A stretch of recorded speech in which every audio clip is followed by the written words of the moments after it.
Matthieu chapitre 3, versets 1, 2 et 23. On va lire. Il dit, repentez-vous à ceux qui l'écoutaient. Matthieu chapitre 3, juste à côté. Matthieu chapitre 3, premier verset. En ce temps-là, parut Jean-Baptiste, prêchant dans le désert de Judée. Il disait, repentez-vous, car le royaume des cieux est proche. Repentez-vous, car le royaume des cieux est proche. Et quand Jésus-Christ vient, Matthieu chapitre 4, là où tu étais tout à l'heure, verset 17. Dès ce moment, Jésus commença à prêcher et à dire, repentez-vous, car le royaume des cieux est proche. Voilà. Repentez-vous, car le royaume des cieux est proche. On va lire aussi Hébreux 6, premier verset. Qu'est-ce que le Seigneur nous dit? Hébreux 6, premier verset.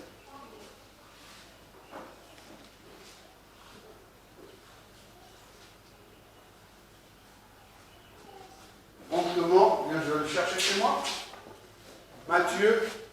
Hébreux 6, verset 1. Hébreux 6, Verset 1. Verset 1. Oui. C'est pourquoi, laissant la parole du commencement du Christ, avançons vers l'état d'homme fait, ne posant pas de nouveau le fondement de la repentance des œuvres mortes et la foi. On va s'arrêter là, on va prendre une autre verset. Je vais lire dans ma version. C'est pourquoi, laissant les éléments de la parole de Christ, c'est-à-dire laissons les choses de bas là, du ce qu'on voit au CP1, quand on commence à connaître Christ, tournons à ce qui est parfait. Donc grandissons, voyons des choses plus solides, sans poser de nouveau le fondement du renoncement aux œuvres mortes. Le renoncement aux œuvres mortes, là, c'est ce que nous sommes en train de voir, c'est la première chose. C'est la leçon qu'on voit au CP1 de la vie avec Christ. Au CP1, on commence toujours par ça. Le renoncement aux œuvres mortes. Donc là, nous sommes au CP1. Nous sommes repartis au CP1 pour que nous tous nous passions ensemble au CP2 pour des choses plus solides. C'est pourquoi quand Jean-Baptiste vient, il dit, repentez-vous. Pourquoi nous devons se repentir? Le royaume de Dieu est tout près de vous déjà. Et quand Jésus-Christ vient, puis c'est que lui, le royaume de Dieu en question, il dit, repentez-vous, car je suis maintenant venu vers vous. Repentez-vous maintenant si vous voulez m'appartenir. Vous comprenez? Quand il dit le royaume de Dieu est proche, ça ne veut pas dire que le royaume va bientôt arriver. Non, le royaume est déjà là. C'est pourquoi quand il faisait des miracles, il dit, mais si c'est par la main de Dieu que je fais ces choses-là, c'est que le royaume de Dieu est maintenant au milieu de vous. Donc, la repentance que nous sommes en train de voir, les fruits de la repentance que nous sommes en train de voir, c'est la première leçon au CP1 de l'école de Jésus-Christ. Quand nous aurons vu tout ceci, jusque-là, il y a deux voies possibles. Soit vous appliquez la loi de Moïse, telle qu'elle a été écrite. À cause de cette loi, vous serez sauvés. Mais le Seigneur nous a dit c'est impossible d'y obéir. Soit alors, vous recevez, vous croyez, vous vous attachez à Jésus-Christ. Mais c'est beaucoup plus facile pour nous. Vous accueillez la vie de la grâce. Est-ce que vous comprenez? L'objectif de ce que nous voyons, c'est pour accueillir la vie de la grâce en nous. Et si vous l'avez déjà, mais elle était gaspillée, parce qu'il y avait encore un embrouillamini que Satan menait dans votre cœur à cause du péché, maintenant le Seigneur vous ouvre les yeux pour que vous voyez quand Satan vient vous embrouiller. Et que vous ne vous laissez plus embrouiller. Est-ce que vous comprenez? Et Pierre, quand il a reçu le Saint-Esprit, que le Saint-Esprit se manifeste abondamment au milieu d'eux, Quand tu prends la parole, les hommes ils écoutent, Pierre, ils écoutent, ils disent, ah, oh frère, le corps vivement te donc la parole les a bousculés. Mais qu'est-ce que nous allons faire dans cette histoire-là? Qu'est-ce que Pierre leur répond? Donc, Actes des Apôtres, chapitre 2, je crois que ça doit être le verset 37. Qu'est-ce que Pierre répond? Pour bénéficier de ça là, pour quitter le péché là, la malédiction là, qu'est-ce qu'on va faire? Nous sommes foutus là. Comment on peut échapper à ça? Oui. Actes des Apôtres, chapitre 2, verset 37. Acte 2. Lis même le verset 36, je crois. Acte verset 36. Que toute la maison d'Israël sache donc avec certitude que Dieu a fait Seigneur le Christ, ce Jésus que vous avez crucifié. Oui. Après avoir entendu ce discours, ils eurent le cœur vivement touché et ils dirent à Pierre et aux autres apôtres, ô frères, que ferons-nous? Verset 38. Pierre leur répondit, repentez-vous et que chacun de vous soit baptisé au nom de Jésus-Christ pour le pardon de vos péchés et vous recevrez le don du Saint-Esprit. Voilà. Donc, repentez-vous. Pour se repentir, il faut d'abord regretter l'état de péché dans lequel tu es. Pour se repentir, tu dois commencer à haïr le péché dans ton cœur. Ensuite seulement, tu peux te repentir quand tu réalises que le diable commence déjà à semer la pagaille dans ton cœur là-bas, tu te repens. Parce que l'homme, en manque de vigilance, laisse les pensées du diable commencer à prospérer dans le cœur. C'est pour cette raison qu'on se repent. Ces pensées n'ont pas prospéré dans le cœur de Jésus-Christ. Jésus-Christ n'a pas eu besoin de se repentir. Mais elles ont prospéré dans le cœur de Ève. C'est bon à manger. C'est agréable à la vue. Et c'est bien pour ouvrir l'intelligence. C'est ce qui arrive dans votre vie de tous les jours. Ce qu'Ève a confessé, cela, c'est même pas la confession de votre cœur, c'est la réalité qui se déroule en vous tous les jours que Dieu donne. Tous les jours. Pas un seul jour, tous les jours.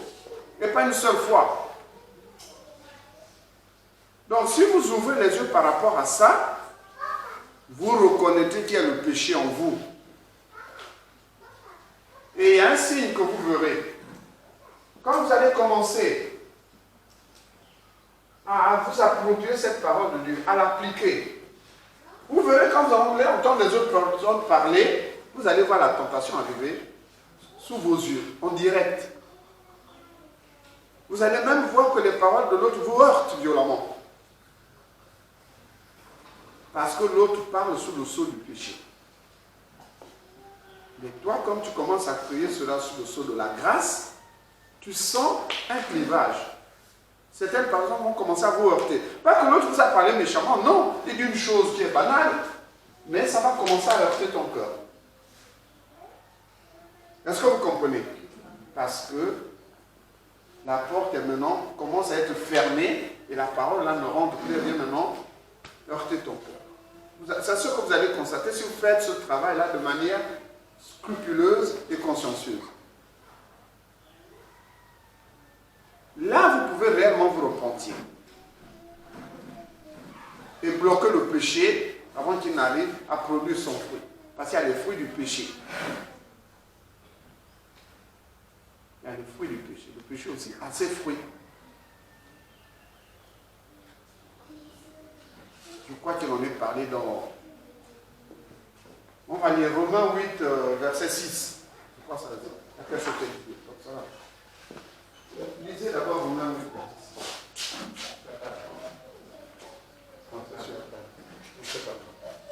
Qu'est-ce qu'il y a dit dans Romains 8, verset 6? Romains 8, verset 6. Et l'affection de la chair, c'est la mort. Tandis que l'affection de l'esprit, c'est la vie et la paix. C'est pas ce passage-là, c'est dans Romains 7, alors je n'ai pas le verset encore. Je vous le donnerai tout à l'heure. Donc il y a de la chair a aussi ses fruits. Et ils sont énumérés dans Colossiens chapitre. Galates 5. Voilà. On peut le lire, Galates 5, verset 17. Hein? 19. Galates 5, au verset 19. Oui. Or, les œuvres de la chair sont manifestes. Les fruits de la chair, les œuvres de la chair, les fruits de la chair sont manifestes. C'est d'autres fruits. Oui, quels sont-ils? Ce sont l'impudicité, l'impureté, la dissolution, l'idolâtrie, la magie, les inimitiés, les querelles, les jalousies, les animosités, les disputes, les divisions, les sectes, l'envie, l'ivrognerie, les excès de table et les choses semblables. Je vous dis d'avance, comme je l'ai déjà dit, que ceux qui commettent de telles choses n'hériteront point le royaume de Dieu. Donc, les démons viennent. Le procédé est toujours le même. Ils viennent silencieusement, ils injectent dans ton cœur un plaisir pour le corps, un plaisir pour l'âme, un plaisir pour l'esprit. Tu accueilles ça, et qu'est-ce que ça produit? Les fruits de la chair. Mais tu vas te mettre maintenant à mentir. Mais tu ne vas jamais mentir sans que la pensée de mentir ne naisse en toi. Tu ne vas pas haïr si la pensée de haine n'est pas née en toi. Il y a toujours une pensée qui précède. Il y a toujours un désir qui précède. C'est ce désir-là pour lequel elle fait cette déclaration. C'est bon à manger. C'est agréable à la vue. Donc c'est à vous de détecter ça en vous et d'y mettre un terme. Tous les jours que Dieu donne. Jusqu'à ce que nous arriverons à l'état de celui qui a le repentir permanent. Nous expliquerons ce que c'est. C'est un état que nous devons atteindre, un état spirituel. De quelqu'un qui est comme vacciné contre le péché. Quelqu'un qui est vacciné. Le repentir, le concept, c'est un fruit de la repentance, mais c'est quelqu'un qui est vacciné contre le péché. C'est-à-dire, en gros, il devient comme Jésus-Christ face à Satan. Lui n'était pas dans l'état de repentir parce qu'il ne s'était jamais repenti, il n'a pas péché. Mais nous, pour atteindre l'état de Jésus-Christ vacciné contre le péché, nous devons développer l'état de repentir permanent en nous. Est-ce que vous comprenez? Donc, à partir de ce que nous avons entendu en ce jour, considérez que les confessions de Ève, c'est vos confessions à vous. Considérez que les confessions de Jésus-Christ, c'est désormais vos nouvelles confessions en face du péché. Reconnaissez que quand vous avez votre cœur qui prend du plaisir à quelque chose, soyez ouvrez l'œil comme on dit. Si c'est par rapport à la parole de Dieu, par rapport à votre relation avec le Seigneur, gloire à Dieu. Gloire à Dieu. Mais si ce n'est pas lié à votre relation avec Dieu, ce n'est pas lié à la parole de Dieu, prenez garde. Parce que le péché est toujours sucré dans le cœur. On n'a pas dit qu'il est amer. Il n'est jamais amer, il est toujours sucré. Vous comprenez ça? Il devient mauvais quand il produit déjà le fruit. C'est ce fruit-là que nous appelons mauvais. Mais la source est toujours agréable au cœur.